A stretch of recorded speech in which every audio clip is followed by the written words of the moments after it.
एक टाइम था पेरेंटिंग का मतलब था होमवर्क नहीं किया, दे मार, शादी में आइसक्रीम, दे मार, पड़ोसी की लड़की को घुमाया, डबल मार। अब तुम ही देखो। Parenting has become more like a TED talk. बेटा एक्सप्रेस योरसेल्फ, बेटा फॉलो योर ड्रीम्स, बेटा you are unique like a snowflake. अगर इतना प्यार दिखाओगे तो बच्चा कहीं स्नोई मूशी बाबूश बन के नहीं रह जाएगा। एक वो जमाना था जहां रिस्पेक्ट कंपलसरी थी, अफेक्शन ऑप्शनल था। और अब रिस्पेक्ट ऑप्शनल है, अफेक्शन कंपलसरी। और सपने, पेरेंट्स के सपने वर्सेस बच्चों के सपने। हर लाइफ की एक ही स्क्रिप्ट है। एक तरफ है ड्रोन पेरेंट जो कंट्रोल करते रहते हैं, हमेशा साथ चलते रहते हैं, सांस ही नहीं लेने देते यार। और एक तरफ फ्री रेंज पेरेंट। बेटा घूमो फिरो, नाचो गाओ, खाई में कूदना है तो कूदो, जो करना है करो। But the truth, All parents are like data plans. Whether over use और under use, Subscription is for lifetime. The big question is, आज के जमाने में पेरेंटिंग का असली जज्बा क्या है? कंट्रोल, फ्रेंडशिप, गिल्ट, फ्रीडम और just damage control? Sir, I can joke about this all day, but seriously parenting का असली जज्बा क्या होना चाहिए? मार या प्यार, कंट्रोल या फ्रीडम, रिस्पेक्ट या इंस्टाग्राम लाइक्स? और इसी को जानने के लिए ही मैं आपके पास आया हूं। तो चलो ये दाल चावल मसाला लेके खिचड़ी बनाते हैं अच्छी सी। खिचड़ी भी बनाएंगे और इस फेक डार्क कॉमेडी में थोड़ा आपका साइकोलॉजी का टॉर्च भी जलाएंगे। श्योर बिल्कुल। Thank you for being on this podcast with me. We are going to talk about parenting in depth. Sir, my first question. क्योंकि आप खुद एक पेरेंट हैं, आपका इंस्पिरेशन ऑफ पेरेंटिंग क्या है? कहने का मतलब, आपने पेरेंटिंग ट्रायल एंड एरर से सीखी या आपने भी साइकोलॉजी बुक से पढ़ पढ़ के सीखी? देखो, साइकोलॉजी बुक्स में तो बहुत पेरेंटिंग के बारे में पढ़ा, बड़ी अलग अलग थ्योरीज को, बड़े अलग अलग ऑथर्स को। बट मैंने काम करना शुरू किया 2005 में and my daughter was born in 2014।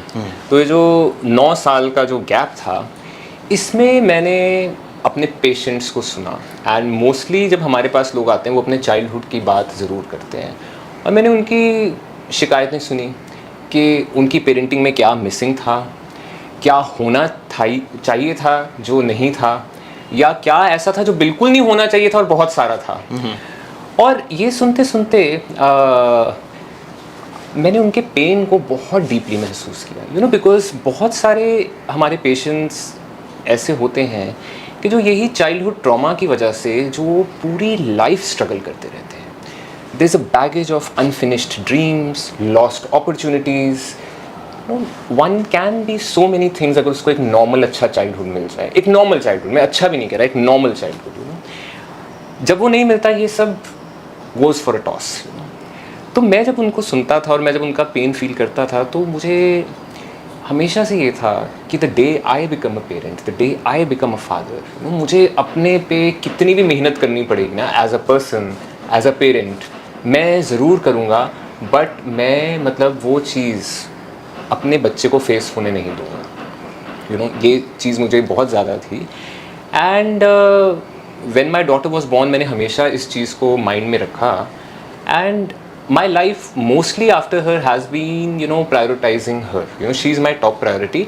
और मैं ये भी कह रहा हूँ कि ये कोई, मैं ऐसा नहीं कह रहा कि मैंने बड़ा बलिदान किया है, बड़ा त्याग किया है, बड़ी सेक्रीफाइस की है, but it came very naturally and I am like very happy. I derive a lot of joy out of it, being with her, seeing her grow up, seeing her develop, it gives me immense joy. तो ये चीज़ मतलब बड़ी naturally होती है, मुझे कभी ऐसा लगा ही नहीं, मतलब the day she was born, उसके बाद से मतलब things, I came into this role very swiftly and I started enjoying it, like anything. You accepted the new character बिल्कुल your life gave you, isn't it? बिल्कुल From a son so long to a father. to father. कैसा रहता है वो transition? मतलब एकदम होता है कि इट टेक्स टाइम? देखो, मेरे साथ तो बहुत एकदम हुआ। And I tell you the day she was born, मुझे वो दिन आज भी याद है, क्योंकि मैं बाय नेचर में बहुत शांत स्वभाव का हूँ। I am like very peaceful. मेरे मन में ये था कि मेरा बच्चा होगा ना, वो बड़ा शांत, वेल डिसिप्लिन्ड, वेल बिहेव्ड, वो टिका हुआ बच्चा होगा। तो when she was born, and मैं तो जैसे आप हॉस्पिटल में जाओ, आपको चक्कर ही कटाते रहते, तभी यहाँ ये बिल पे कर दो, ये कर दो, वो कर दो, तो ऐसा सब कर आके फिर किसी मुझे आके कहा, oh like you become a father, you have a wonderful daughter. तो मैं बस भाग के उसको फिर देखने गया। And I can't tell you, जब मैंने उसको पहली बार देखा ना, like a newborn child is like so tiny, so soft, so delicate, that मुझे ना उसको I wanted to pick her up, I wanted to love her, you know, I wanted to touch her, तो मुझे बहुत डर लग रहा था, यू नो, बिकॉज मुझे लग रहा था कि ना मतलब मैं अपने हाथों से उसको हर्ट ना कर बैठूँ, you know? तो मैंने आई स्टिल रिमेंबर मैंने ये वाली इंडेक्स फिंगर लेके I just stroked her, you know, that was the first touch I gave her and she was very active. वो मतलब अपने बहुत she was kicking her hands, kicking her feet, उसने एकदम से यू नो मेरी ये फिंगर बहुत टाइटली ग्रैब करी and that was my life का I would say most powerful experience. I have never felt so many goose bumps, you know. तो वो उसी दिन से वो कनेक्शन है कि जो यू नो मतलब the way she grabbed my finger and I was like that yes now here is someone and now it's not about me so much, it's about her, you know. So वो बहुत मेरे लिए तो बड़ा automatically transition हुआ। This very touching. मैं feel कर सकता हूँ आपका इमोशन, थोड़ा बहुत ही सही, लेकिन हाँ ऐसे वो पिक्चर का डायलॉग याद आ रहा है, टच भर से बच्चा बाहर, वो विक्की डोनर आपका बच्चा भी बाहर आ गया ना। राइट। पेरेंटिंग इटसेल्फ एक एक्सपीरियंस हो गया, जैसे कि ये पूरा लाइफ चेंजिंग एक्सपीरियंस कह सकते हैं भाई। अभी तक बच्चा था और अभी एक दिन के बाद से बाप बन गया या माँ बन गया, उसके बाद से जर्नी शुरू होती है। तो सक्सेसफुल पेरेंटिंग करने के लिए ऐसे कुछ फॉर्मूलाज हैं जो माताजी या माताजी पिताजी अडॉप्ट कर सकते हैं? बिल्कुल बिल्कुल हैं। लोग अक्सर ये कहते हैं ना, आजकल बड़ी बात होती है कि जी पेरेंटिंग बड़ी चेंज हो गई, हर डेकेड में चेंज होती है, हर 10 साल में चेंज होती है। भाई ठीक है, टाइम्स चेंज एंड सम ऊपर की चीज़ें चेंज, पर मेरे हिसाब से जो पेरेंटिंग के कोर फंडामेंटल्स जिनको मैं कहूँगा ना, वो जैसे वो गाना है ना कि 100 साल पहले मुझे तुमसे प्यार था, आज भी है और कल भी रहेगा, मतलब वो पहले भी सेम फंडामेंटल्स थे, आज भी सेम है, कल भी सेम रहेंगे। मुझे लगता है कि जो भी पेरेंट उन फंडामेंटल्स को ध्यान में रखे और नॉट जस्ट ध्यान में रखे, मतलब वो वैसा अपने आप को बना ले, यू नो, तो that is the key to successful parenting. वो फंडामेंटल्स में क्या क्या हैं कि पहला तो है दैट अंडरस्टैंडिंग द चाइल्ड। हम सबसे ज़्यादा फेल करते हैं अंडरस्टैंडिंग में, यू नो। हम अक्सर ये होता है ना कि पेरेंट्स अक्सर बच्चे को ये ज्ञान देते रहते हैं, अरे तू जो समझ रहा है ठीक नहीं समझ रहा, तेरी सोच, जिंदगी मैंने ज़्यादा देखा है, मैंने ज़्यादा देखी है, वो मैं I am the higher, you know, तुझे तो ये चीज़ 10 साल बाद, 20 साल बाद, 30 साल बाद समझ आएगी, मेरी एज पे आ जाओगे तो समझ आएगी, है ना। द थिंग इज़ ये कुछ ये नहीं है कि बच्चा ऐसा नहीं है कि वो कम समझ है या कम सोच है, आपकी ज़्यादा समझ है ज़्यादा सोच है। It's most of the time it's a difference of opinion. भाई आप अपनी लाइफ एक्सपीरियंसेस से कहीं और पहुँचे हैं, बच्चे के अपने लाइफ एक्सपीरियंस होंगे, जेनेटिकली भी जो टेम्परामेंट्स होते हैं वो बहुत डिफरेंट होते हैं, यू नो। अगर आपको एक सक्सेसफुल पेरेंट बनना है तो आपको बच्चे को समझना है अपने पर्सपेक्टिव से नहीं, उसके पर्सपेक्टिव से, उसकी आँखों से दुनिया को देखना शुरू करना है। एंड मोस्ट पेरेंट्स, मैं ऐसा नहीं कहता कि पेरेंट्स, देखो हर पेरेंट अपने बच्चे के लिए अच्छा ही करना चाहता है, देयर इज़ नो पेरेंट जो ये चाहेगा कि मैं, पर वो ये चीज़ को कर ही नहीं पाते कि कैसे अपना पर्सपेक्टिव हटाएं और कैसे उसको समझें, यू नो। मतलब इट बिकम्स, बहुत बार it becomes a fight of perspectives. मुझे ज़्यादा पता है, वो ज़िंदगी भर यूँ ही झगड़ा होता रहता है, यू नो। मैंने बहुत सारे केसेस ऐसे देखे हैं कि बच्चे बड़े होके पेरेंट्स को कहते हैं आपकी इस बात से मुझे पेन हुई या मेरी ज़िंदगी में ये अभाव था, and that becomes a point of argument, क्योंकि पेरेंट्स कहेंगे कि अरे ये तो था ही नहीं ऐसा, तू गलत सोच रहा है। अब यही उसमें वो कहता है तू गलत सोच रहा है, वो कहते हैं तुम गलत सोच रहे हो, उसी में ही जीवन निकल जाता है। तो अंडरस्टैंडिंग इज़ द कोर। आप अंडरस्टैंड करें, आप ये नहीं सोचें इसमें कोई, it's not a court of law कि कौन सही है कौन गलत है। भाई दोनों सही हो, जस्ट डिफरेंट हो तो समझो, एक दूसरे को समझो। और क्योंकि पेरेंट्स बड़े हैं उनको समझना चाहिए पहले। तो पहला फंडामेंटल हुआ हमारा अंडरस्टैंडिंग। दूसरा फंडामेंटल है बहुत बड़ा, यूनिकनेस, यू नो। हर बच्चे में एक यूनिकनेस होती है, यू नो। तो पेरेंटिंग मतलब नॉट कंपेयरिंग, हाँ, अरे पेरेंटिंग इज ऐसा नहीं, सिर्फ not just not comparing, it is about celebrating that uniqueness. कि अक्सर हम ये सोचते हैं ना भाई, जैसे कि मेरा बच्चा ऐसा हो, मेरा बच्चा बहादुर हो, मेरा बच्चा सिंगर हो, मेरा बच्चा शांत हो, मेरा बच्चा बड़ा पढ़ाकू हो, मेरा बच्चा ये हो, मेरे बच्चा इतना लंबा हो, इतना छोटा हो, ये हो वो हो।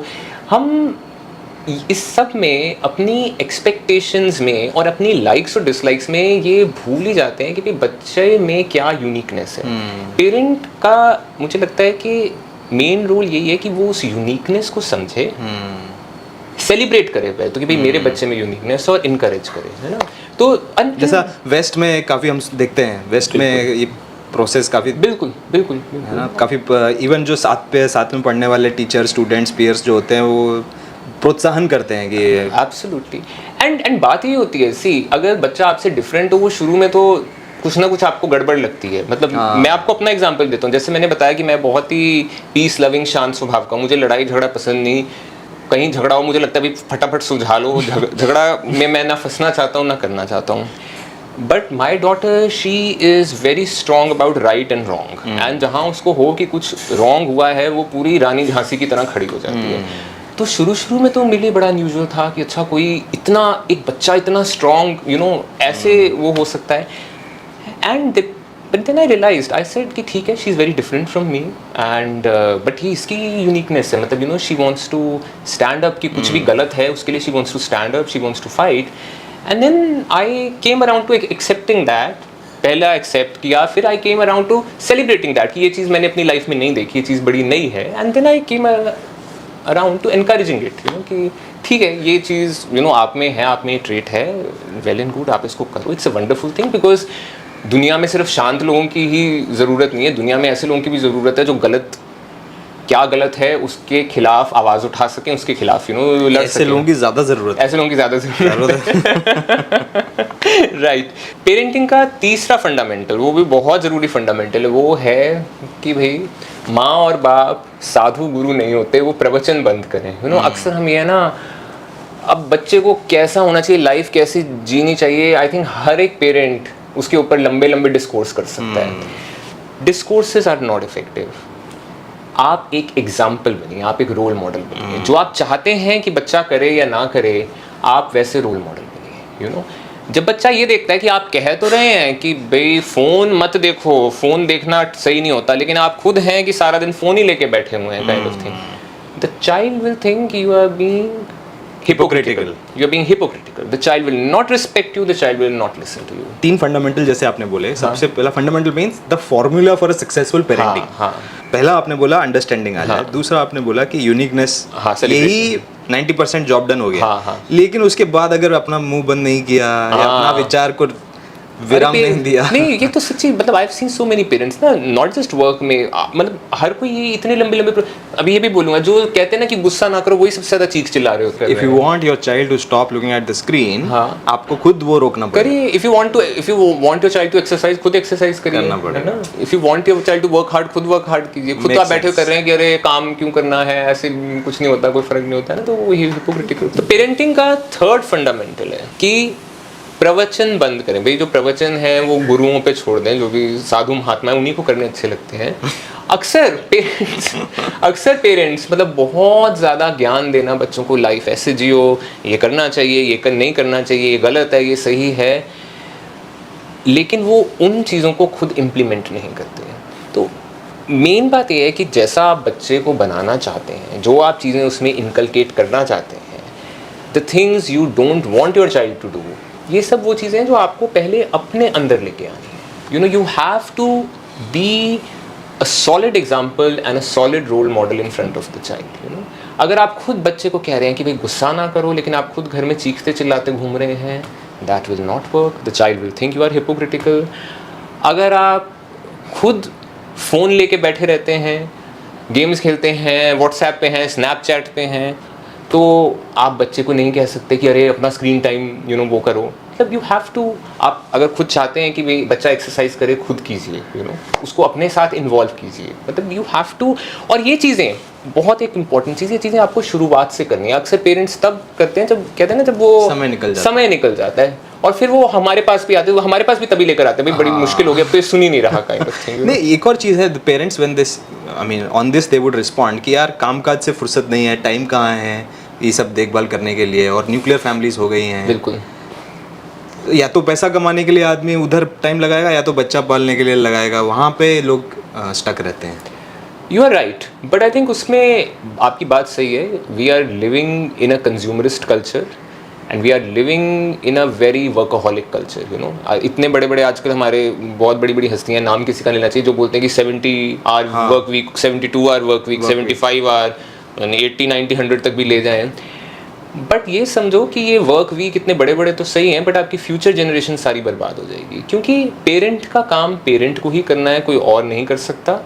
And parenting needs time. और ये जो बड़ी नोशन सुंदर है ना, क्वालिटी टाइम, कि भाई महीना भर तो ज़्यादा टाइम नहीं था, फिर हम एक अच्छी सी ट्रिप पे यूरोप ले गए 8 दिन के लिए, यू नो, या साल में हमने 2 ट्रिप्स अच्छी करनी। क्वालिटी टाइम ठीक है, बट क्वांटिटी की कोई रिप्लेसमेंट नहीं है, यू नो। तो आई थिंक पेरेंट्स को ये सारे माहौल में जहाँ इतना वर्कोहॉलिज्म है, आप सही कह रहे हो, फाइनेंशियल प्रेशर्स हैं, कंज्यूमरिज्म है, अपना फ्यूचर प्लान करना, बच्चों का फ्यूचर प्लान करना आसान नहीं है। But I think everyone needs to find that fine balance कि ठीक है, इतने में से इतना करना चाहिए ताकि इतना टाइम यहाँ दे सकें। सही नहीं है, मतलब it's not easy, I would से। इट इज समथिंग दोनों माँ बाप को आपस में बातचीत बैठ के और ये भी मैं कहूँगा कि भाई ये कोई वो नहीं है कि बस माओं के ही जिम्मेवारियां हैं कि भाई बच्चे पालें। अब तो time father also should pitch in. Definitely time change की बात नहीं, a child needs both, you know, mother and father. तो ये कोई वो बात नहीं है कि भाई पहले ऐसा होता था, वो पहले भी फादर चाहिए ही थे बच्चों को, आज भी चाहिए। हम लोग काफी डिस्टेंट हो गए फादर से। वी कैन से कि दुनिया कितना ही आगे चली जाए, ये जो 3 बेसिक फॉर्मूला है, understanding, finding the unique part of the child and being the role model, being an example. हाँ, बिल्कुल। आज सच है, कल सच रहेंगे, मुझे लगता है जब तक दुनिया रहेगी सच रहेंगे, तब तक सच, बिल्कुल, कोई भी एक्टिविटी। एब्सोल्यूट। तो sir, now we are entering into the difficult territory of this subject, Okay. Parenting. I don't know मुझे कैसा मेरा पेरेंट्स ने पाल दिया, डेफिनेटली उनको बहुत मुश्किल हुआ होगा। मुश्किल हुआ होगा, आपको भी मुश्किल हो ही रहा होगा, और हमारे जितने भी बाकी व्यूअर्स हैं उनको भी शायद इश्यूज फेस करने पड़ रहे होंगे। तो इसी को थोड़ा और डेप्थ में समझने के लिए we are entering into the first zone of this parenting podcast that we are shooting today. And if you have not liked this video so far, this can be the time when you hit that like button and also show some respect to the guru. So sir, 1 या 2 generation पहले parenting, मतलब मेरा generation में तो parenting का मतलब था कि थप्पड़, हाँ, मार, हाँ, मतलब भाई को मारा, लड़ाई झगड़ा किया या कुछ पैसा चुराया तो दिया एक। ओके। अभी ऐसा एकदम चेंज मैं देख रहा हूँ 20-30 इयर्स में, तो अब ये है कि भाई वो ऐप डाउनलोड कर लिया, चैट जीपीटी, ब्लिंकिट नहीं है तो ब्लिंकिट डाउनलोड कर लो, चैट जीपीटी से पूछ लो, गूगल कर लो, यूट्यूब देख लो, सही ऐप डाउनलोड कर लो। Yes. आपको क्या लगता है कौन सी जनरेशन के किड्स ज्यादा हेल्दियर होंगे? एक तो हमारे कल्चर में, इंडियन कल्चर में, मुझे लगता है तो पास्ट को ग्लोरीफाई करने की बहुत आदत है ना, कि अरे जो पुराना जमाना तो राम राज्य था, हमने तो बहुत अच्छा था वो, और हमने मार खा के अच्छे हो गए, आज मार नहीं पड़ती तो नहीं अच्छे हैं लोग।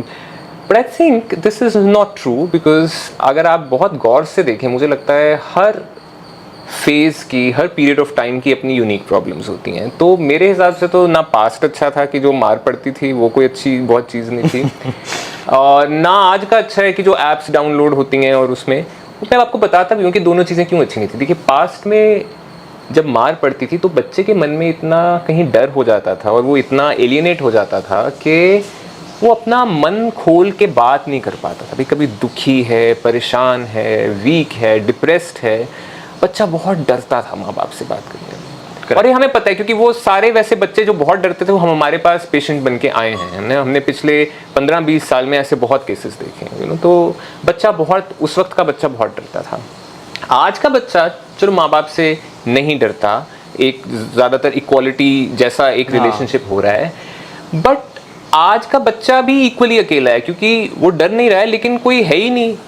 मदर फादर अपने काम में, अपनी लाइफ में इतने बिजी हैं, बेचारे EMI पे करने में इतने बिजी हैं, और जो दुनिया में इन्फ्लेशन बढ़ रहा है उसके पीछे भागने में, कि बच्चे का फ्यूचर प्लान करने में इतने बिजी हैं कि चलो बच्चे के पास गैजेट्स हैं, ऐप्स हैं, बिल्कुल सही है, लेकिन वो अब चैट जीपीटी से चलो पूछ भी सकता है, भाई मैं डिप्रेस्ड हूँ, मैं क्या करूँ, मैं रोना आ रहा है, मैं क्या करूँ, उसको AI कुछ ना कुछ आंसर भी दे देगी, but that's not really what a child wants. Human connection वाला मामला। बिल्कुल, जब आप रो रहे हैं आपको एक तो बहुत लविंग एम्प्रेस चाहिए, वो जादू की जप्फी चाहिए सबसे पहले तो आपको कोई ये चाहिए कि अरे तू चिंता न कर, मैं हूँ, I will take care, I will handle, you know. ये तो मुझे लगता है AI कितनी भी चालाक, चतुर, बुद्धिमान हो जाए, AI कहाँ से ये कर सकती है? ऐसा नहीं लग रहा धीरे धीरे बच्चों को शायद कम इमोशनल होने का ट्रैजेक्टरी चल रहा है? नहीं, आई डोंट थिंक कि कम emotional, I think emotions locked up हो रहे हैं. इमोशनल तो बहुत हैं, बट बिकॉज कोई सुनने वाला नहीं है, कोई समझने वाला नहीं है, कोई बताने वाला नहीं है, तो इमोशंस बहुत लॉक्ड हो रहे हैं. मे बी ये जो लॉकिंग अप जो हो रहा है ओवर द ईयर्स, ये लॉकिंग अप होते होते होते कहीं ना कहीं तो एक्सप्रेशन बाहर आना पड़ेगा. एब्सोल्युटली नहीं, लॉकिंग अप के बड़े, आई विल टेल यू कुछ 2-3 बड़े प्रॉब्लमैटिक एक्सप्रेशंस हैं. एक तो उसका एक्सप्रेशन होता है एग्रेशन, कि जब कोई इंसान बहुत टाइम तक चीज़ें लॉकअप करे, फिर वो एकदम से टीनेज के बाद ना बहुत वायलेंट बन जाता है. एक वो एक्सप्रेशन होता है.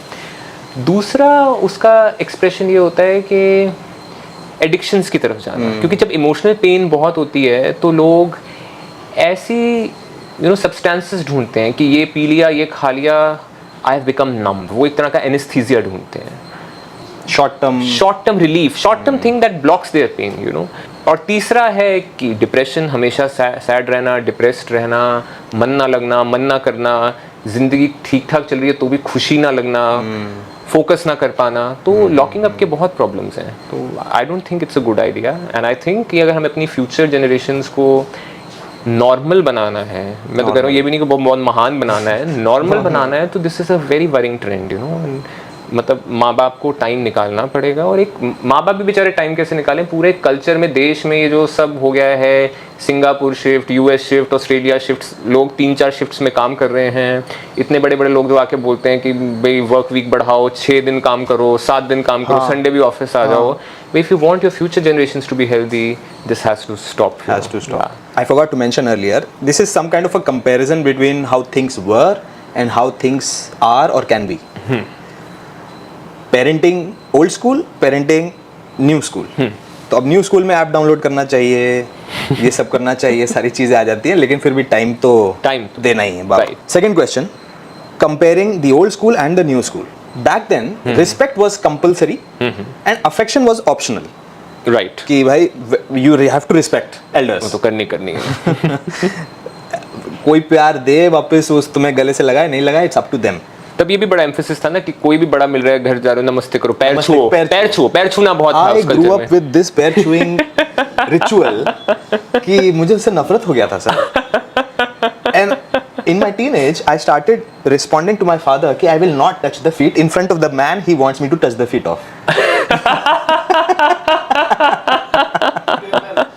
तो क्या करता, इनके पैर छुओ, इनके पैर छुओ, तो ऐसा जलील लगता था थोड़ा.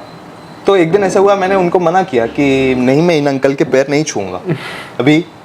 तो he felt awkward, that felt awkward. After that point he stopped telling me to touch the feet. Okay. उसके बाद नहीं हुआ वो, ऐसा awkward हो गया ना. तो ये तो मेरा एक कहानी का बात है. लेकिन एक मेरा भी ऐसे कहानी है. हाँ. मुझे वैसे पैर छूने में कोई प्रॉब्लम नहीं होती थी, अच्छा ही लगता था, क्योंकि तब लोग पैर छू तो बड़ी अच्छी ब्लेसिंग्स भी देते थे. पर मेरा ये था कि हाँ भाई ठीक है, झुके ऐसे पैर छुआ और ऐसे लगा लिया. अब एक बार मुझे याद है कि ऐसे हम पता नहीं किसी शादी में गए थे, पार्टी में गए थे, तो वहाँ कोई और बच्चा आया हुआ था, वो बहुत ही जिसको कहते हैं ना दंडवत नमस्कार, साष्टांग पूरा झुक के पैरों में दोनों हाथों से ऐसे अच्छा करे. तो मुझे आई रिमेम्बर, मुझे मेरे फादर ने ऐसे कहा, देखो कितने अच्छी तरह पैर छू रहा है. मैंने कहा भाई ये नहीं हो पाएगा, ये नहीं हो पाएगा भाई. मैंने कहा इतना कर रहे हो सही है. मैंने कहा ये नहीं हो सकता. So that was my story.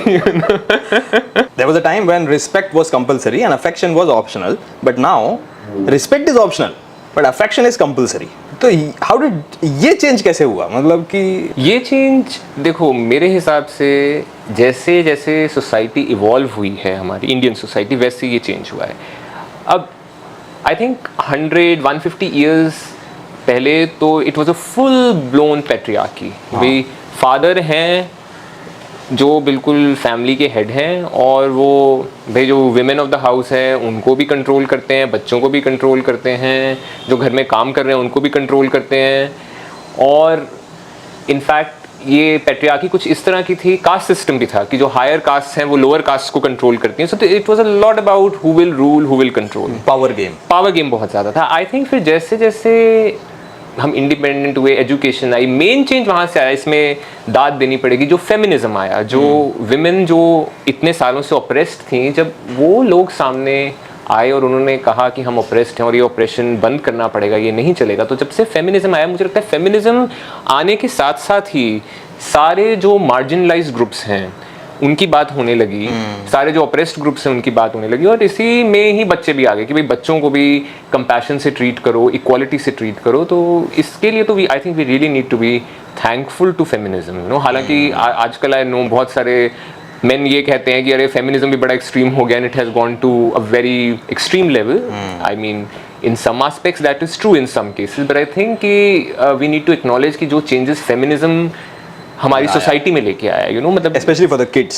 Specially for the kids. नहीं तो अगर फेमिनिज्म ना आता, मुझे लगता है कि बच्चे आज भी वैसे ही ऑप्रेस्ड ही Oppressed रहते। बिल्कुल बिल्कुल। कि भाग के जा लेके आ, भाग के जा लेके आ, या ये तो तू तो मार खा के ठीक होगा, मतलब पहले बड़ी नोशन थी, ये तो था ही नहीं ना कि हॉस्टल में डाल दूंगा, हॉस्टल में डाल देंगे, या ये सोचते बच्चा तो ब्लैंक स्लेट है, हाँ जो हमने फीड करना है वही फीड करना है, ये कंसेप्ट तो था ही नहीं कि उसमें क्या है। सो फेमिनिज्म वाज द रीजन। बिल्कुल बिल्कुल। इसलिए अभी अफेक्शन ज्यादा जरूरी हो गया है, रिस्पेक्ट हो नहीं हो, अफेक्शन तो More important. मैंडेटरी Mandatory हो है। गया। आजकल के बच्चे भी कहते हैं अफेक्शन मैंडेटरी है, you no. You need to show respect to my emotions. Absolutely. No, it's important. I also need respect for my emotions. No, part of my work is about again bringing back the inner child. What I do generally on the streets and engagement with the people is in a manner where you shouldn't be, as a kid or as a grown up, you shouldn't be ambitious about what people think about you. And now we are seeing in very young age, kids are very conscious of what other people perceive of them. Absolutely. So if I'm giving my brain का space to other people's brain, where will I grow? Right, क्योंकि वो आपको grow करने के लिए you need that independent zone, you know, where you can be who you are. गलती करूं जहां, हाँ नहीं, और जो आप हो, जैसे आप हो, वैसे आप बन सको। बिल्कुल। But this interesting. अभी स्टेमिंग आउट ऑफ दिस, अगर किसी को 10 साल का है, उसको टैटू कराना है, हाँ हो गया भाई, देख रहे हैं फुटबॉलर्स को, देखते हैं आजकल तो बड़ी नॉर्मल चीज है, नॉर्मल चीज हो गई है। इसको कैसे करे वो? तो माँ बाप मना कर रहे हैं भाई टैटू नहीं करा। आई थिंक देखो 10 साल का मना कर रहे हैं, तो आई थिंक एक जो चीज़ें ऐसे सारे इश्यूज को रिजॉल्व कर सकती है वो है कम्युनिकेशन। मुझे लगता है माँ बाप को भी कम्युनिकेट करना चाहिए, और बच्चों को भी ये कोशिश करनी चाहिए कि हिम्मत ना हारें, you know, keep on communicating, keep on trying to explain, you know. या I think that's very important, that you know, हम लोग ह्यूमन रिलेशंस में कई बार क्या होता है ना कि हमने एक बार समझाने की कोशिश की, नहीं समझे, दूसरी बार समझाने की कोशिश की, नहीं समझे, तीसरे हम कहते हैं यार जा भाड़ में, कुछ नहीं हो सकता। तो आई थिंक जहाँ भी रिलेशनशिप इंसान को चलाना है, चाहे वो पेरेंट चाइल्ड का है, चाहे वो कोई भी रिलेशनशिप है, वहाँ you should always keep those communication channels open, you should always communicate, you know. वो चीज़ एक फ्लो में रहनी चाहिए, क्योंकि कम्युनिकेशन एक चीज़ है जो रिश्तों को हेल्दी बनाती है, टूटने वाले रिश्ते होते हैं उनको बचा के रखती है, और जो बिल्कुल टूटे हुए रिश्ते होते हैं उनको भी वो दोबारा से एक नई होप दे सकती है। So there is a lot of role of communication, you know. और जब आप कम्युनिकेट करते हैं, मैं लोगों से कहूँगा आप ब्लेम मत कीजिए। अक्सर हम कम्युनिकेट करते हैं ना, it starts with a blame. ठीक है, ऐसा हुआ, तूने पता है कितनी बड़ी गलती करी, मैंने पता है कितना सहा। अरे भाई, वो दूसरा भी यही सोच रहा है कि उसने कितना सहा, तो भाई ये जो सब लोग एक ये तराजू लेके बैठ जाते हैं ना कि ला भाई मेरी पेन तो इतने किलो की है और तेरी तो यार बड़े छोटे से कुछ ग्राम की पेन है, that is a very bad way of communicating. Right, so if you are planning to get a tattoo done, please consider liking the video before you get into that activity. And also do not forget to subscribe the channel that you are watching right now. ये mandatory है, liking, subscribing. So sir, now I have the third and last question in this comparison between the old and the new school of parenting. अभी क्या हो गया है? Lot of people tell me, I think you might be also aware of this. Disciplining the child gets you in the territory of feeling guilty about, okay, I told you to be in a certain manner.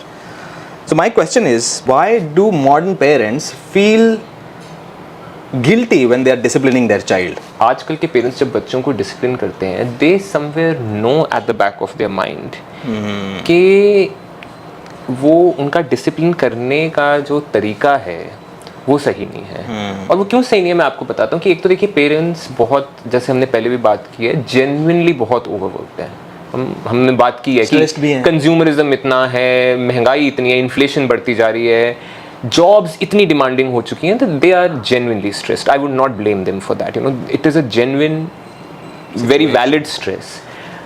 और इस valid stress में क्या है कि वो parenting को उतना time और पेशेंस नहीं दे। देखिए parenting is about also about a lot of patience. सही बात है कि अगर आपने बच्चे को डिसिप्लिन भी करना है और आपको बच्चे को डिसिप्लिन डे 1 से करना है, जब से वो पैदा हुआ है तब से आपने आई mean the first form of disciplining is कि उसका एक शेड्यूल बनाना है, यू नो। तो disciplining starts from actually day 1, you know.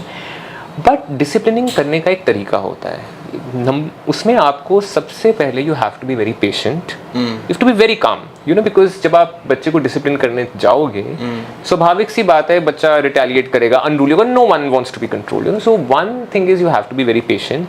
Secondly you need to have a bond of love and trust, कि बच्चे को ये लगे कि जो डिसिप्लिनिंग आप उसको कर रहे हैं वो उसकी ही ग्रोथ या वेलबींग के लिए कर रहे हैं, वो आप अपनी फ्रस्ट्रेशन निकालने के लिए नहीं कर रहे, या इसलिए नहीं कर रहे कि आपका बैड डे इन ऑफिस है या आपका बैड डे विद स्पाउस हो गया, यू नो, या आपको कोई और जिंदगी की परेशानी है।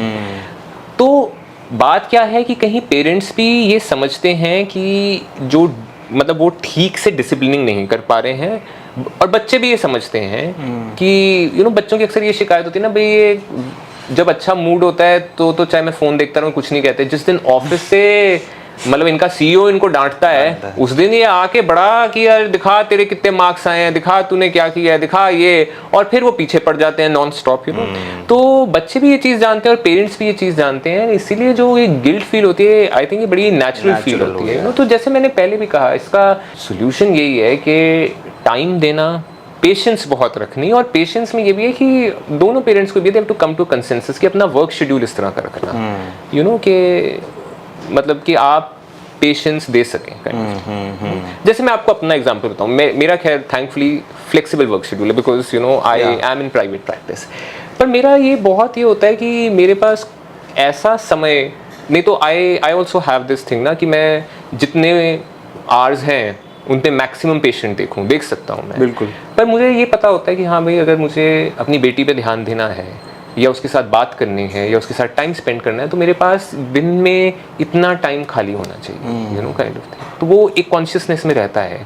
उसके लिए अब अगर जो सेक्रीफाइस करनी पड़े, ठीक है, आप you know, you earn a little less, you know, you manage it somehow, you do whatever, but वो चीज़ उसमें मतलब वो करनी पड़ती है। आई थिंक यही है, एक to compensate that guilt, then they would want to consume something or get them some product or something that can pacify them for the time being. वो बहुत गलत हो जाता है कि भाई आपने पहले उसको डांट दिया, फिर आपने स्विगी से या जोमेटो से एक तो जंक फूड मंगवा दिया कि खा लो, तो the kid is confused, you know, कि ये क्या है, यू नो, ये तो आई थिंक इसीलिए, और मैं इसीलिए मैंने बहुत बार रिपीट कर लिया कि इन सब चीज़ों में टाइम और पेशेंस को आप सरपास कर ही नहीं सकते, यू नीड टू हैव, नजरअंदाज नहीं कर सकते, टाइम भी चाहिए, पेशेंस भी चाहिए, उसके बिना नहीं हो सकता। राइट, सो मार और गिल्ट के बीच की कहानी तो हम समझ गए, बट पेरेंटिंग सिर्फ पैम्परिंग और डिसिप्लिनिंग तक लिमिटेड नहीं है, बट रियल डील तब शुरू होती है जब पेरेंट और बच्चे के बीच का डर या दोस्ती का सवाल आता है। तो अब पुलकित सर, नेक्स्ट क्वेश्चन और नेक्स्ट जोन जिसमें हम जा रहे हैं वो है फियर या फ्रेंडशिप। प्लीज इस एरिया को थोड़ा सा सेग्रीगेट करने के लिए मेरा और व्यूअर्स का मदद कीजिए, क्योंकि मुझे आशा है इन व्यूअर्स ने अब तक इस वीडियो को लाइक कर दिया है। So my first question in the second zone of this podcast that we are shooting today about parenting is drawing a line between fear and friendship. So some kids do grow up with mentally unstable, abusive kind of parents. This is where something थप्पड़ से भी ज़्यादा, बहुत ज़्यादा मतलब अलग level. How does that kind of parenting affects the child in the long term? This is a very sad reality. ये जो child abuse है, और मैंने तो इसके बहुत केसेस देखे हैं. And मैं देखो ये भी कहना चाहूँगा कि it's not, कोई पेरेंट बच्चे को abuse नहीं करना चाहता, कोई भी नहीं करना चाहता. आई थिंक जब बच्चा होता है हर किसी माँ बाप को अच्छा ही लगता है, एंड हर कोई माँ बाप बच्चे के लिए बेस्ट ही करना चाहता है. बट पेरेंट्स एब्यूजिव जनरली बनते इसीलिए हैं कि they have some underlying undiagnosed mental illness, या कि उनके अपना बचपन इतना ट्रॉमेटिक रहा है कि they only know that style of parenting. तो इन चीज़ों की वजह से पेरेंट्स एब्यूजिव पेरेंट्स हो जाते हैं, मतलब अनकॉन्शियसली हो जाते हैं. मैं ये नहीं कह रहा कोई जानबूझ के बच्चे को अब्यूज़ करता है, कोई भी नहीं करना चाहता, कोई माँ बाप नहीं करना चाहता. और ये है कि अगर बच्चा चाइल्डहुड में ये अब्यूज़ फेस करे, वो भी अपने पेरेंट्स के हाथों, यू नो, क्योंकि पेरेंट्स तो वो है ना, वो तो एक्चुअली प्रोटेक्ट करने वाले हैं, वो तो सब दुख दूर करने वाले हैं, वो तो संभालने वाले हैं। अगर वही संभालने वाला ही, या कहते हैं ना, वो राहत देने वाला ही वही परपेट्रेटर हो जाए, तो बच्चे की दुनिया ही टूट जाती है बिल्कुल, यू नो। और तो फिर वो विश्वास किस पे करेगा? किसी पे नहीं कर पाता। मैं वही कह रहा हूँ ना कि उसका मतलब, लोग अक्सर ये कहते हैं ना कि कोई बच्चा किसी को बड़ा होकर कहता है भाई मैं अब्यूज हुआ, कहते हैं फॉरगिव एंड फॉरगेट होता है जिंदगी में। भाई फॉरगिव एंड फॉरगेट वो कैसे करे, क्योंकि वो अब्यूज तो ऐसा नहीं है कि वो एक वक्त हुआ फिर खत्म हो गया। वो अब्यूज की मेमोरीज उसकी बॉडी में है, उसके माइंड में है, उसकी इमोशंस में, वो उसके माइंड को पूरा तहस नहस कर चुकी हैं। वो कैसे भूले उनको, यू नो। और इसके लॉन्ग टर्म इफेक्ट्स बहुत ज़्यादा सीरियस होते हैं। सबसे पहला तो बच्चा एक बहुत ही पुअर सेल्फ कंसेप्ट लेके कि मैं कमज़ोर हूँ, मैं बेकार हूँ, मैं अच्छा हूँ ही नहीं, I am bad, I am dirty, इसके साथ बड़ा होता है। तो जब कोई इंसान ये सोचेगा कि आई एम नो गुड, वो ना तो अच्छी पढ़ाई करेगा, ना काम में अच्छा निकलेगा, ना उसके रिलेशनशिप्स ठीक चलेंगे, मतलब उसकी एक लाइफ वो वैसे ही फेलियर हो जाएगी।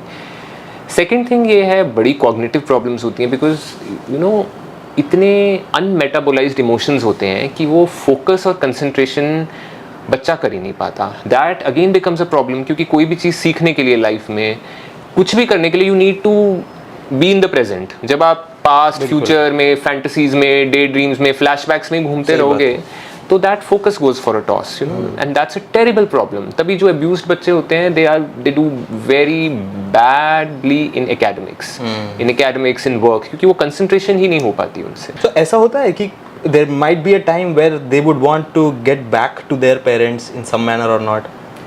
हाँ बिल्कुल, वैसा भी होता है, क्योंकि इसमें से कई बच्चे फिर ऐसे होते हैं जो बड़े होके, मतलब वो उन्हें बहुत ज़्यादा एग्रेशन आ जाता है, बहुत ज़्यादा वायलेंस आ जाता है, because they feel so wrong, you know. आप ये सोचो, आप अगर एक छोटा बच्चा अब्यूज्ड फील कर रहा है, उसका कहीं पे शुरू से ही ये सपना बन जाता है कि अरे मैं बड़ा होके दिखाऊंगा, तुमने मारा कैसे, तुमने चीखा कैसे, मैं बड़ा होके बताऊंगा, एक दिन आएगा, यू नो। गाना है ना, हम देखेंगे, लाजिम है कि हम भी देखेंगे वो दिन के जिसका वादा है। तो आई थिंक जो भी अब्यूज ट्रॉमेटाइज्ड इंसान है, वो यही गाना उसके लिए मतलब बदले की भावना वही सपना है, जाती होगी, बहुत बदले की भावना होती है। और इसीलिए वो बच्चे बड़े होके पेरेंट्स की तरफ भी एग्रेसिव और दुनिया की तरफ भी एग्रेसिव हो जाते हैं, यू नो।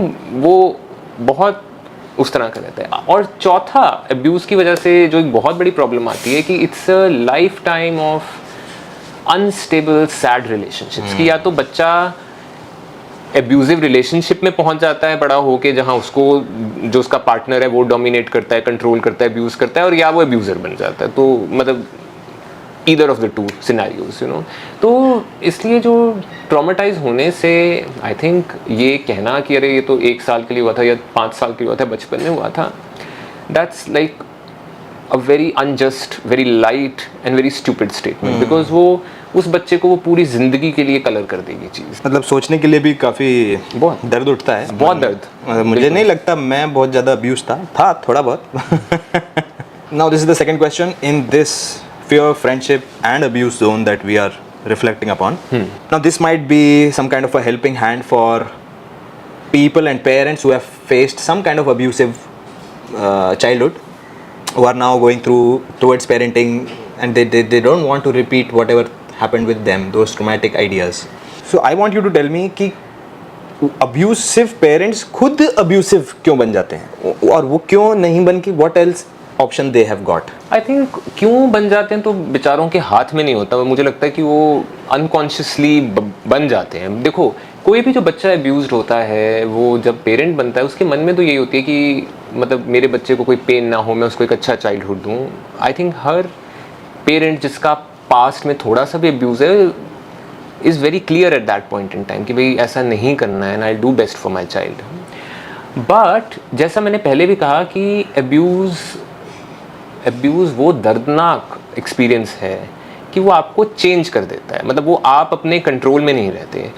तो जो लोग अब्यूज़ हुए होते हैं, एक तो उनमें बहुत इंटेंस नेगेटिव इमोशंस उठती हैं, क्योंकि वो उनका मूड बड़ी जल्दी ख़राब हो जाएगा, शॉर्ट टेम्पर्ड हो जाएंगे, एग्रेसिव बहुत हो जाएंगे। और जैसे मैंने पहले कहा कि पेरेंटिंग में तो पेशेंस तो भर भर के चाहिए, बिना पेशेंस के तो पेरेंटिंग हो ही नहीं सकती।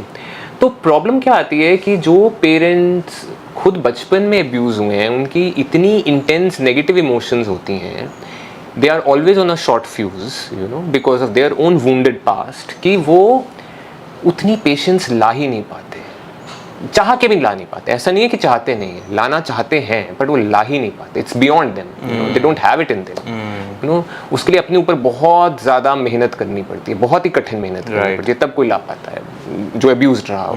वहाँ पे ये गड़बड़ हो जाती है कि भाई आप करना तो अच्छा चाहते हो, पर बच्चा अगर थोड़ा सा भी डिफिकल्ट है, डिफाइंट है, नहीं मान रहा, ज़िद्दी है, अड़ियल है, आप 2 बार प्यार से बोलोगे, तीसरी बार वो आप यू विल जस्ट ब्लास्ट कि कैसे नहीं मानता, कैसे नहीं मानती, लगाऊं एक तेरे को, मतलब वो बड़ा फ्लो में आ जाता है क्योंकि they have those unmetabolized emotions you know. दूसरा क्या होता है कि कुछ जो बहुत एक्सट्रीम केसेस ऑफ अब्यूज़ होते हैं, ये प्रॉब्लम उनके बचपन से ही कहीं शुरू हो जाती है, क्योंकि जब किसी बच्चे का अब्यूज़ हो रहा होता है तो वो बहुत ही वीक, हेल्पलेस और डरा हुआ महसूस करता है। And see many a times if the abuse is very painful, so to even survive that abuse आपको स्ट्रेंथ चाहिए। तो बच्चा कहाँ से स्ट्रेंथ लाए?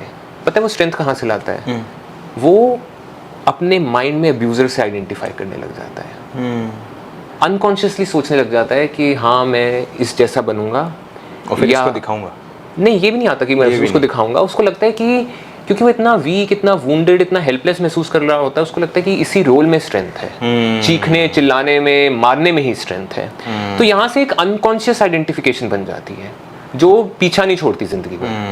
वो आपके रोमांटिक रिलेशनशिप में भी आएगी, आपकी शादी में भी आएगी, बच्चा होगा तो बच्चे के साथ भी आएगी। तो मतलब ये चीज़ें बड़ी अनकॉन्शियसली प्ले होती हैं। मैं दोबारा कहूँगा, लोग चाह के नहीं करते, ऐसा कोई अपनी इच्छा अनुसार नहीं करते कि हम ऐसा करेंगे, बट उसमें मेहनत लगेगी, बहुत मेहनत, और वो पीपल काइंड ऑफ सालों की मेहनत। मैं ये भी कहूँगा, ऐसा नहीं कि आप 2 दिन सोच लिया, रोज की मेहनत है, क्योंकि आपको you have to fundamentally change yourself, you have to work through those very difficult emotions you know. हाँ, और ये भी है एक तीसरा पॉइंट भी इसमें बहुत इंपॉर्टेंट है कि जो पेरेंट्स खुद अब्यूज्ड हुए होते हैं वो बड़े नीडी होते हैं।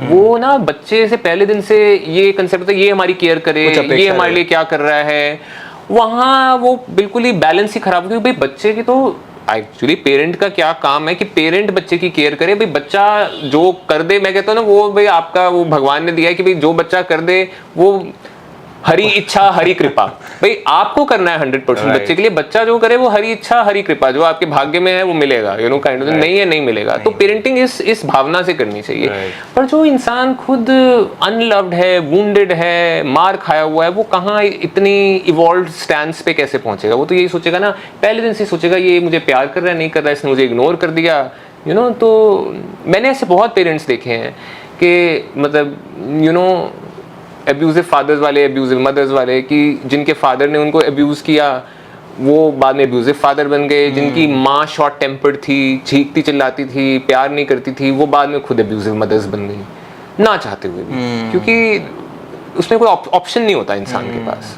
और बहुत बड़ी मेहनत लगती है। easiest way out, it's the natural way out. Easiest भी नहीं है वो कोई, मतलब वो आप ये सोचो कि वो दिमाग लग ही नहीं पाता उसमें, लग ही नहीं पाता। The last question in this fear, friendship or abuse zone that we are in of this podcast, before I enter into the third question, this can be the time when you just like this video and show some support to us. This can be interesting because parents are always two, right? It takes 2 people to create a child. बिल्कुल। If one parent is abusive and the other is not, what should this other parent do? अगर abuse हो रहा है तो जो parent mentally Sen है उसका तो कर्तव्य बहुत ज़्यादा बड़ा है। उसको हार्ड वर्क हो गया, बहुत ज़्यादा मेहनत करनी है। और मेहनत कैसे करनी है? सबसे पहले तो उसको मैं कहता हूँ जी जान लगानी है अब्यूज़ को रोकने में यू नो। और इसमें ये एक सिंपल रूल याद रखिए कि अब्यूज़ की कोई जस्टिफिकेशन नहीं है। क्योंकि जब भी आप अब्यूज़र को कहें कि तुम डांटते हो, मारते हो, चीखते हो, बच्चे को ऐसा करते हो, वो कहेगा अरे मैं थोड़ा सा ही करता हूँ, या देखो बच्चा कितना डिफिकल्ट है, देखा या मेरी लाइफ कितनी सैड है, या ये 100 प्रॉब्लम है, काम पे प्रॉब्लम है, ये है, मैं बड़ा मेहनत करता हूँ, हो नहीं पाता। भाई वो सब ठीक है, nobody is challenging that, nobody is confronting that, लेकिन that does not justify child abuse. That has to stop immediately. तो जो सेन पेरेंट है उसको ये ऊंची, क्लियर कट, फर्म आवाज में कहना है, गुस्से में नहीं कहना, फर्मली कहना है, this has to stop immediately. You know जितनी जल्दी कर दें स्टॉप, जितनी शुरुआत में कर दें, जितने बचपन में कर दें, बहुत अच्छा, यू नो क्योंकि अगर एक बार वो होता है ना, अगर एक वो पैटर्न सेट हो जाता है देन इट्स वेरी डिफिकल्ट। और किसी तरह के भी डिनाइल में ना पड़े। कई बार ये होता है कि जो एब्यूजिव पेरेंट है उसकी जो फैमिली है मतलब वो भी उसी को सपोर्ट करती है, वो कहेगी कि नहीं ये बच्चे में प्रॉब्लम है, या ये है, या पता नहीं इसकी लाइफ में प्रॉब्लम है, या घर में ही प्रॉब्लम है, या होगा तो ठीक हो जाएगा, या दूसरे पार्टनर को भी कहते हैं कि तुम में प्रॉब्लम है, मैरिटल स्ट्रेस है इसलिए ये एब्यूजिव हो गया या हो गई। Again that is a denial. भाई कोई भी आपकी मेरे हिसाब से आपकी ज़िंदगी में 1000 लाख करोड़ प्रॉब्लम जो भी हैं, there is nothing that would justify that you abuse a small tender helpless child, you know there is nothing that justifies that. तो वो चीज़ याद रखिए, बीइंग अ सेन पेरेंट, कि ये डिनाइल से बचना है, ये जस्टिफिकेशंस में नहीं फंसना है। You have to say it has to stop, this is not normal, this must stop, you know. And stop करने के लिए the abusive parent would need to take psychological and psychiatric treatment, उसके बिना नहीं होगा, because it's not a normal thing. Need intermediary. हाँ, नहीं वो उसको अपने ऊपर बहुत मेहनत करनी पड़ेगी। तो you have to make sure you know कि ऐसा वो करे। अगर वो नहीं करता या उसकी फैमिली भी पीछे से बहुत वो डिनाई करती है कि नहीं ये कोई प्रॉब्लम ही नहीं है, वो नहीं है, देन आई थिंक मतलब now this may sound extreme to many people, but then you just need to separate, you know, from that. Separate or take some legal help. Take some legal help, हाँ separate और take some legal help, मतलब वो legal help भी आप बाद में लेंगे, पहले तो आपको सेपरेट होना पड़ेगा। पुलिस वाला डराएगा धमकाएगा ना थोड़ा, वो भी बड़ा वैसे होता है, you know kind of thing, धमकी। हाँ धमकी, इट वर्क्स, बट वही होता है क्योंकि आई एम सीइंग ना कि जो एब्यूजिव पर्सन है उसके इतना वो भी हेल्पलेस है, तो धमकियां भी काम नहीं करती। तो then you need to, I mean the important step here is that if आपके सारे अटेम्प्ट्स के बाद भी कुछ चेंज नहीं आ रहा, ना वो एब्यूजर मानने को तैयार है, ना उसकी फैमिली मानने को तैयार है, ना वो ट्रीटमेंट सीख करने को तैयार है, then you just need to separate, you know, you just need to save the child, you know, you don't need to save the marriage, save the child क्योंकि आप ये सोचिए, बच्चे के एंगल से सोचिए कि उसके लिए कितना ट्रॉमेटिक है कि एक पेरेंट तो उसको अब्यूज कर रहा है और दूसरा जो समझ रहा है कि अब्यूज है वो हाथ पे हाथ बांधे बैठे कि भाई हम तो लाचार हैं, नहीं हम तो शो क्या देख रहे हैं, हम तो भाई अक्सर पेरेंट कहते हैं हम बड़े मजबूर हैं, अब ये शादी चलानी है, अब दुनिया क्या कहेगी, अब संसार क्या कहे, भैया छोड़ो, you need to save the child, you need to, तभी तो वो बच्चा जी पाएगा, उसको ये तभी तो हिम्मत आएगी ना, नहीं तो वो यही सोचेगा कि भाई ये गालियां खाना, पिटना, अब्यूज होना ही जीवन है। तो मतलब जो सेन पेरेंट है उसका रोल इसमें बहुत बड़ा है, स्पेशली जब अब्यूज करने वाला पेरेंट अगर ब्रेडविनर है हाँ फैमिली का, तो और भी मुश्किल बात हो गई एक्चुअली, मतलब बहुत मुश्किल है।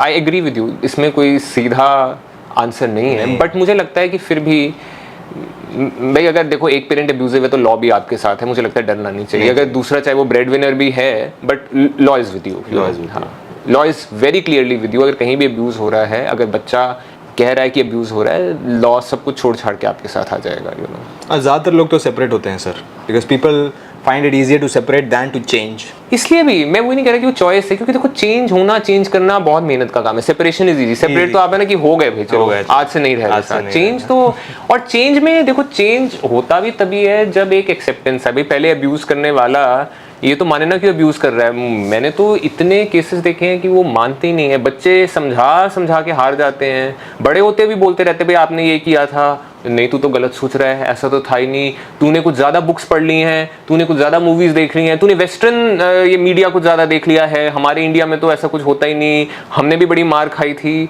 तो ये मतलब वो एक्सेप्टेंस ही नहीं होती। एक्सेप्टेंस का एक देखो बड़ा सिंपल प्रिंसिपल मैं आपको बताता हूँ कि अगर बच्चा कह रहा है अब्यूज़ है तो अब्यूज़ है, क्योंकि बच्चे को कोई ऐसा कोई वो कंसेप्ट नहीं है। भाई अगर बच्चा कह रहा है ना कि मैं मुश्किल में हूँ, it is too much to handle, you have to listen to that, you have to trust that. Somehow we just cross this heavy stuff. पिटाई का डर, फ्रेंडशिप का जख्म और फ्रेंडशिप का गैप, सब कुछ हमने डिस्कस किया इन 3 क्वेश्चंस में। बट पेरेंटिंग सिर्फ कंट्रोल गेम तो है नहीं कि मैंने आपको कंट्रोल कर लिया, नहीं। साथ ही साथ एक और टेंशन भी आती है। वो टेंशन ये है कि मेरे पेरेंट्स के सपने और जो मेरे सपने, राइट, अब इनको मुझे करना है इस लाइफ टाइम में ब्रिज, बिल्कुल, नहीं तो मेरा जीवन हो गया वेस्ट। तो Pulkit sir, doctor engineer versus dancer actor का जो ये फाइट है, इसको थोड़ा सा आप मुझे समझाएंगे इस अगले सेक्शन में, जिसका नाम है parents dream versus children's dream. Now in this zone we are going to discuss 3 more questions my first question, parents के सपने वर्सेस बच्चों के सपने। पेरेंट्स चाहता है कि मेरा बच्चा डॉक्टर बने, इंजीनियर बने, प्राइम मिनिस्टर बने, लेकिन बच्चा चाहता है कि मैं यूट्यूबर बनूं, कुछ एक्टर बनूं, सिंगर बनूं, बाइकर बनूं।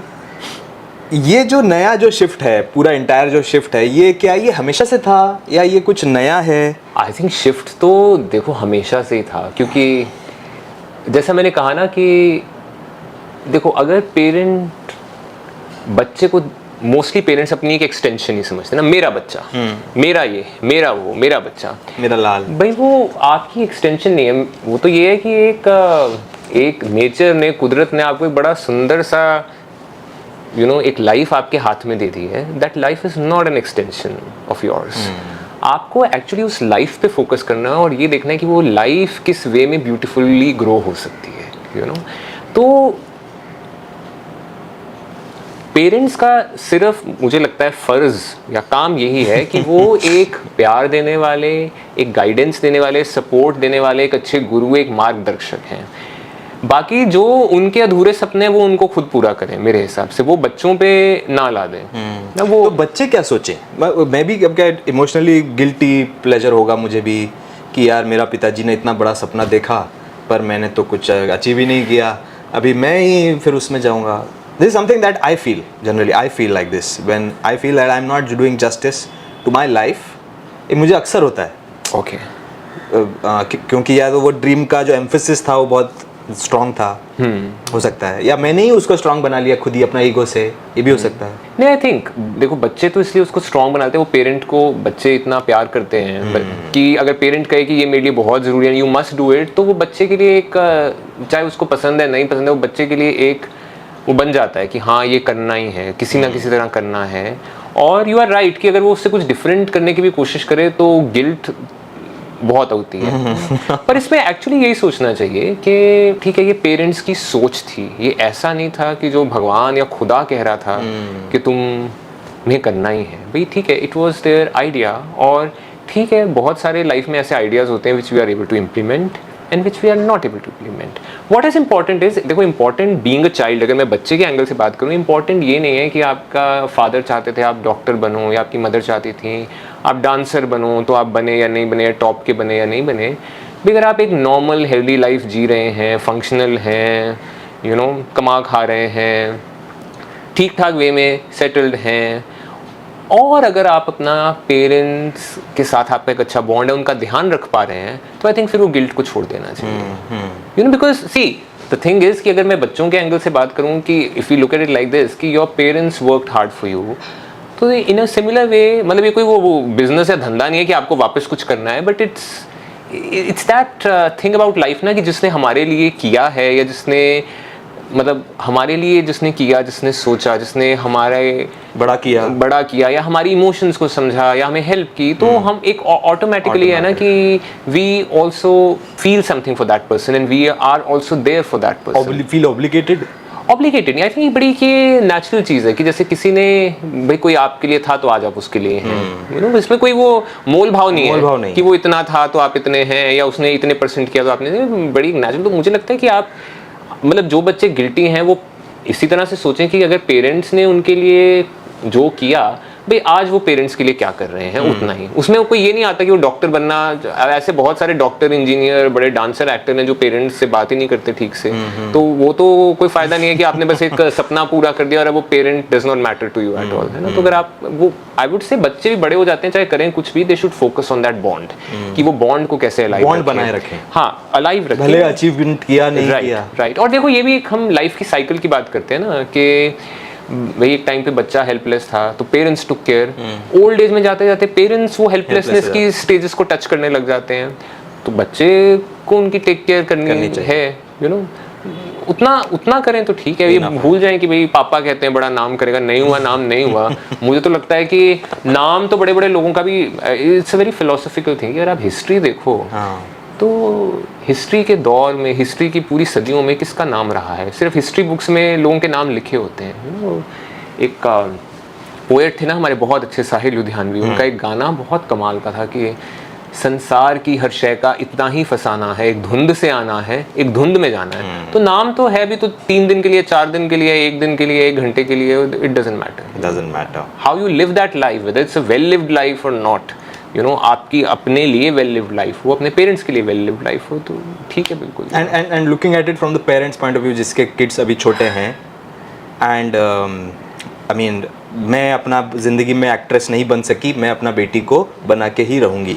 अरे नहीं, वो तो गलत है। मैं तो कहता हूँ आजकल तो इतनी आज़ादी है, आप खुद 50 साल में भी एक्ट्रेस बनो, माँ का रोल करो, दादी का रोल करो, कोई भी रोल करो। So recently I was watching this interview where Yuvraj Singh, cricketer, you know, Right. Yuvraj Singh's father in the interview, and he has been an open history of abusive parent. The kid did not want to be a cricketer, but the father, you know, pushed him to become a cricketer, and he has achieved everything. Like he has pacified the father. Now father wears this hat of achievement कि मैंने देखो अपना बेटा को क्या बनाया. So he's teaching other kids. But the father-son relationship is, you can sense it doesn't exist. नहीं, parents को देखो ये भी समझना चाहिए भाई, वो तो मैं कहता हूँ एक नार्सिसिस्टिक खुशी है ना कि मेरा बेटा ये है। देखो पेरेंट्स को भी ये समझना चाहिए कि अगर वो सिर्फ यही खुशी ढूंढ रहे हैं कि मेरा बेटा ये बन गया, आईएएस ऑफिसर बन गया, एक्टर बन गया, डॉक्टर बन गया, तो एक नार्सिसिस्टिक खुशी है, वो तो बस ठीक है सोच लिया। भाई असली खुशी तो वही है ना कि एक बॉन्ड है। अगर आप बच्चे से प्यार करते हैं, बच्चा आपसे प्यार करता है, मुझे लगता है उससे बढ़ के तो कोई खुशी है ही नहीं, चाहे बच्चा जो मर्जी बनाए। सही बात। हम एक ये भी बात है आ रही कि हम लाइफ की ना इतनी चमक धमक में, सोशल मीडिया में ना हम जिंदगी के फंडामेंटल्स को भूलते जा रहे हैं। भाई फंडामेंटल तो ये कि एक अच्छा रिश्ता है, बच्चा जो भी बन जाए, आई एम सेइंग कि एज लॉन्ग एज अगर वो वेल सेटल्ड है, ठीक ठाक अपनी लाइफ जी रहा है, क्या फर्क पड़ता है, यू नो। तो हम वो फंडामेंटल्स को भूल चुके हैं कि हम ध्यान उस रिलेशन पे नहीं देंगे, हम ध्यान ये देंगे इसको वो बना कैसे दो। Maybe just accepting the grace of being the parent. Right, बिल्कुल। मैं कहता हूँ इसमें बहुत ग्रेस। देखो जिनके बच्चे नहीं होते, जो चाहते हैं कि बच्चे हो, वो इतने धक्के खाते हैं, कहाँ कहाँ नहीं घूमते। बिल्कुल बिल्कुल। तो मुझे लगता है कि जो पेरेंट बनना चाहता है और वो पेरेंट बन गया, उसको तो ये बहुत ग्रेस की बात है, बहुत ग्रेस की बात है। And I think you should have a lot of gratitude towards the divine, the nature and towards the child. क्योंकि भाई बच्चा है, उसी ने तो पेरेंट बनाया ना। सही बात है। तो आप उस ग्रैटिट्यूड को मन में रखो और उसी भावना से पेरेंटिंग करो। राइट, सो ड्रीम्स तो क्लियर हो गए, आईआईटी में जाइए या रील्स बनाइए, it's completely up to the child and to their parents consent. सवाल अब नेक्स्ट ये बनता है, पेरेंट्स अपने स्टाइल में कैसे बच्चा पालते हैं। एक तो हो सकता है कि हेलीकॉप्टर स्टाइल, मतलब कि I am hovering around helicopter, और ड्रोन स्टाइल, मतलब I am hovering around and following you everywhere wherever you are. Right, this is one style. And other is like जो करना है करो, खुश रहो, मरो, गिरो, इट्स मोर लाइक बाढ़ में जाओ, मुझे तंग मत करो। These two kinds of these two styles of parenting we are going to explore in this next section. Both are okay. Like आपका बेटा है, आपका जिंदगी है, आप चूज, बेटी है, आप चूज कीजिए आपको कैसा। नहीं भाई ओके नहीं है, दोनों ही नहीं है। दोनों So tell me which kind of parent, the drone parent or the do anything parent, which one creates more long-term damage? I'm not talking short-term damage. Okay. I think see both are very extreme styles, you know, and I think दोनों बहुत ज़्यादा long term damage create करते हैं। How? Because अगर आप बहुत ही drone style हैं, भाई आप उसके पीछे ही पड़े हुए हैं, हर एक मूवमेंट को वो कर रहे हैं, बहुत ही स्पून फीड करते चले जा रहे हैं, पैनिक करते जा रहे हैं, तो आप बच्चे को कभी वो स्पेस देंगे ही नहीं कि भाई वो अपने सेल्फ को ढूंढे और अपना सेल्फ बिल्ड करे। वो हमेशा एक वीक क्रिपल्ड चाइल्ड रहेगा, यू नो। बहुत लोग ऐसे होते हैं ना, आपने ऐसे केसेस मैंने बहुत देखे हैं अपने काम में, तो बहुत देखे, आपने रियल लाइफ में भी कुछ देखे होंगे कि वो हर प्रॉब्लम के लिए मम्मी या पापा कोई बड़े होने तक भी कॉल करते रहते हैं, अब ये हो गया अब क्या करूँ, वो हो गया अब क्या करूँ। वो मदर फादर बड़ी खुशी से गाइड करते रहते, उनको लगता है बड़ा हमारा काम है, हमारा बड़ा बलिदान है कि हम तक गाइड कर रहे हैं। भाई बलिदान नहीं है, गलती है आपकी। अभी तक जब तक वो बच्चा, मुझे लगता है एडल्ट हो, 16, 17, 18 साल का, उसको मोस्टली चीज़ों को समझ आ जाना चाहिए कैसे हैंडल करना है। तो ड्रोन स्टाइल में ये प्रॉब्लम है कि आप बच्चे को made your child a crippled child who does not know how to live life, who's always looking for support and guidance, and इस तरह का बच्चा अपने फ्रेंडशिप्स में मेस करेगा, करियर में मेस करेगा, शादी करेगा वहाँ मेस करेगा, उसके बच्चे होंगे तो पूरा सत्यानाश होगा, you know, kind of thing, क्योंकि that person does not know how to live life। हाँ, दूसरा जो स्टाइल है कि भैया जो करना है करो, that leaves the child a lot on his own। भाई बड़े होने के लिए एक्चुअली आपको बहुत जगह गाइडेंस की, राइट क्या है, रॉन्ग क्या है, ज़रूरत होती है, सपोर्ट की ज़रूरत होती है. You need comfort, you need to there are so many times when you need to talk to someone and figure out things, you know. Yeah, of course. तो हाँ, तो फ्री रेंज में ये होता है कि भाई अपने आप वो चलते चलते बच्चा अक्सर ही बहुत उल्टी पुल्टी जगहों से ज्ञान ले लेता है, में फंस जाएगा कहीं. मतलब ऐसा ही होता है. और उसको भी कोई लाइफ एक मैच्योरिटी से कैसी जीनी है, यू नो, एक विजडम नहीं आती. चलो थोड़ा स्ट्रीट स्मार्ट तो हो जाएगा कि ऐसे कर लिया वैसे कर लिया, एक जो विजडम से लाइफ जीनी है ना भाई. एक स्ट्रीट स्मार्ट होना और बात है कि मैंने चल काम चला लिया अपना, जैक ऑफ ऑल ट्रेड्स है ना, फिर भाई ये भी आएगा हैंडल, वो भी आएगा. एक विजडम से लाइफ जीना, अच्छी लाइफ जीना, वो उसको कभी नहीं आएगा. तो बात यही होनी चाहिए एक्चुअली कि पेरेंटिंग, देखो एक स्टाइल की बात ही नहीं है कि मेरा ये स्टाइल है, ये गलत है. ऐसे parenting is about fine tuning and finding that balance between different styles. कि कुछ सिचुएशंस में आपको फ्री रेंज होना है, कुछ सिचुएशन में आपको ड्रोन में भी बैठना है, वो करना है आपको, यू नो. और ये डायनामिक है, ये चेंज होता रहेगा भाई. इस सिचुएशन में ये ध्यान ज़्यादा रखना है, इस सिचुएशन में अपने आप पे छोड़ना है, इस स्टेज पे ऐसे करना है, इस स्टेज पे वैसे. उसमें कोई बड़ा सेट फॉर्मूला नहीं है. ये बहुत, और एक फनी बात है ना, जो लोग बहुत किताबें पढ़ते हैं पेरेंटिंग पे, या यू नो मतलब वो भी ठीक नहीं है, या जो बहुत एक्सपर्ट्स को सुनते हैं वो भी ठीक नहीं, क्योंकि अल्टीमेटली आपको किताब पढ़ के, एक्सपर्ट्स को सुन के आपको अपने एक स्टाइल पे पहुंचना है, और ये एक इंस्टिंक्ट डेवलप करना है कि किस सिचुएशन में क्या सही है. मैं तो कहता हूँ अगर आप किताबें पढ़ते जा रहे हो, अगर आप मेरे जैसे भी किसी हस्ती को सुनते जा रहे हो बैठ के कि जो बोल रहा है, आज वो आके कुछ बोल रहा है, कल आके कुछ बोल रहा है, that will really confuse you until unless you have your own sense. You need to develop your own sense. आप इनपुट्स लेके अपनी सेंस डेवलप कीजिए. किसी भी किताब को, एक्सपर्ट को ब्लाइंडली मत फॉलो कीजिए. No one knows your child, no one knows you, no one knows your child. You know, कोई भी अंतर्यामी नहीं है, किसी को नहीं पता कि आपके बच्चे के लिए क्या सही होगा या आपकी सिचुएशन में क्या सही होगा.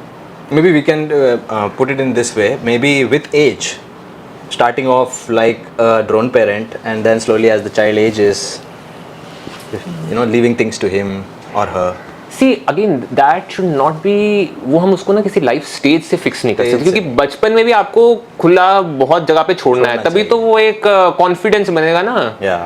भाई जब तक आप खुला नहीं छोड़ोगे तो वो मार नहीं खाएगा तो उसको मारना नहीं आएगा, यू नो. तो खुला भी शुरू से ही छोड़ना है, ध्यान भी शुरू से ही रखना है, वो बड़ा सिचुएशन स्पेसिफिक आपको कॉन्स्टेंटली देखना है कि कहाँ क्या करना है. राइट. हाँ, और एक स्टाइल तो बिल्कुल नहीं पकड़ना है. लोग कहते हैं ना हम फ्री स्टाइल है, हम ड्रोन स्टाइल है. भाई बैलेंसिंग, ये स्टाइल वाइल यहाँ नहीं चलता. स्टाइल आप अपने ऊपर लगा लो. We already discovered or figured out that every child is unique. Every parent is unique. और आपको पता भी नहीं, आपको लाइफ में कैसी सिचुएशंस आएंगी पता ही नहीं है ना. आपको अब आज क्या सिचुएशन आए बच्चे की, मेरे बच्चे की लाइफ में आज या कल या परसों क्या सिचुएशन, मेरे को पता थोड़ी ना पहले से. मुझे उस सिचुएशन में सोचना है कि अरे यहाँ क्या करना है, क्या ठीक रहेगा यहाँ पे. जितना जितना इसके अंदर जा रहा है उतना उतना मुझे लग रहा है कि मुझे पेरेंट बनना है या नहीं बनना है. ऐसा नहीं, आपको जरूर पेरेंट बनना चाहिए. मुझे तो बहुत मन है. नहीं, मुझे लगता है क्योंकि पेरेंट बनना एक इंसान की अपनी ग्रोथ के लिए बहुत इंपॉर्टेंट है. I tell you why. Personal growth मैंने ये अपने एक्सपीरियंस से देखा, क्योंकि कि पहले I was too much self focused, you know, everything was about me, you know. और मैं हूँ भी, because I am only child, तो ओनली चाइल्ड पे वैसे ही बहुत फोकस होता है, तो मेरा खुद पे भी बहुत ही फोकस था. एंड उस चीज़ का अपना अच्छा बुरा मतलब होते हैं भाई, आप अपने बहुत फोकस करो, उसकी कुछ अच्छाइयाँ कुछ बुराइयाँ भी हैं. But I think the day I became a father, मैंने ये चीज़ बड़ी ऑटोमेटिक देखी कि वो जो फोकस था ना मेरा अपने से हट के काफ़ी फोकस वहाँ आ गया. And that was important for my own growth. नहीं तो मेरी लाइफ यही रहती कि आई मी माई सेल्फ, यू नो. तो वो एक जो है ना, उसमें एक आई थिंक उसमें आप एक जो stages of life, ageing, growth में भी बड़े एक नेचुरली चले जाते हो. उसके मज़े की बात यह है कि अब मुझे कोई भी इंसान, लड़का लड़की कोई भी आके अंकल बोल दे, मुझे कोई प्रॉब्लम नहीं है. मैंने देखा जो लोग पेरेंट ना हो वो बड़ा छुट जाते हैं. भाई अंकल, वो पहले सोचते तेरी क्या एज है, मेरी क्या एज है, तू तो इतना छोटा है, तूने अंकल कैसे बोला. मुझे तो कोई भी अंकल बोल दे, मेरे से कोई बड़ा भी अंकल बोल दे, ठीक है भाई. जब आप एक किसी के पापा हो गए, किसी के अंकल हो गए, तो दुनिया के पापा और अंकल हो गए. हाँ, तो वो मतलब it's a very healthy thing. तो you accept ageing, you learn to give. क्योंकि आप मैं वही कह रहा हूँ कि आप पहले तो आप लाइफ से लेते हैं भाई, बचपन में चलो आपके फ्रेंड्स होते हैं, वहाँ आप गिव एंड टेक करते हैं, पर वहाँ ना बड़ा वो नपा तुला होता है कि भाई क्या मिल रहा है, क्या हो रहा है। रोमांटिक रिलेशनशिप और शादी में भी ऐसे ही होता है कि कोई ऐसा अनकंडीशनल नहीं होता कि भाई मतलब we are giving and giving, बड़ा दिमाग में रहता है भाई मैंने ये किया, इसने क्या किया, वो क्या किया। आई थिंक ये मैंने अपने एक्सपीरियंस देखा कि पेरेंटिंग एक ऐसी खूबसूरत, मैं तो उसको बहुत खूबसूरत चीज़ कहता हूँ कि जहाँ आदमी ना दे के भी खुश होता है, कि बहुत करके भी वो जॉय मिलती है। कभी I never before I became a parent मैंने कभी लर्न ही नहीं किया कि आप इतना करके और दे के भी खुश रहते हो। मेरे तो ऐसे लगा, मेरा तो ऐसा एक्सपीरियंस था कि पेरेंट बनने से मेरी लाइफ बहुत ईजी और स्मूथ हो गई, kind of thing, you know. Interesting, no? So beautiful. Yeah. Right. So we have been venturing into this fourth and last zone, which I forgot to mention to our audience, which is parenting styles. कैसे बच्चे को बड़ा करूं, पालूं. Now we are just equating them with today's challenge in this next question. So what is the toughest challenge today's generation faces when it comes to parenting? Something that most people do not talk about. The challenge. Like phone is an issue, screen time, stress and everything. Is there anything that we have left out? I think एक जो challenge सबसे बड़ा है वो है information overload. You know कि I mean जब parent कोई बनता है, बनने के बाद भी there so much of information, so much, there is a whole sea of information कि बच्चे को ऐसे पालो, ऐसे पालो, ऐसे पालो, ऐसे पालो। एंड मैं ये देखता हूँ कि लोग बहुत बेचारे वो एक बुक पढ़ते हैं वैसा सोच लेते हैं, एक वीडियो देखते हैं वैसा हो जाते हैं, कुछ और किसी की बात सुनते हैं, कोई घर का बड़ा बूढ़ा आके कहता है ऐसे करना चाहिए, वो वैसे सोचने लग जाते हैं। मतलब एक बड़ा वो कंफ्यूजन और केओस हो जाता है। और ये प्रॉब्लम आती है जब आपके पास बहुत सारी इन्फॉर्मेशन है, बिकॉज यू डोंट नो कि what is right, what is wrong, what will work, what will not work. तो आई थिंक इसमें भी ये बहुत इंपॉर्टेंट है। देखो ये तो क्योंकि अब हमारी लाइफ का कॉन्स्टेंट है कि बहुत इन्फॉर्मेशन है, बट आई थिंक यही आप सुनो सबकी, पर अपने इंस्टिंक्ट बनाओ और फाइनली करो अपनी, यू नो। एंड किसी को आप ब्लाइंडली मत फॉलो करो। आप देखो कि अच्छा ये सुना, ये ऐसा करके देख रहे हैं आप, and always see the behaviour of your child. भाई आप जो कर रहे हैं उससे कुछ वहाँ पे फ़ायदा हो रहा है, नुकसान हो रहा है। नुकसान हो रहा है तो चाहे वो कितना बड़ा एक्सपर्ट हो दुनिया का, कितनी बड़ी पेरेंटिंग की बुक हो, just keep it aside, you know. Let your child be the teacher, you know. That's what I would say. Yeah, interesting, no?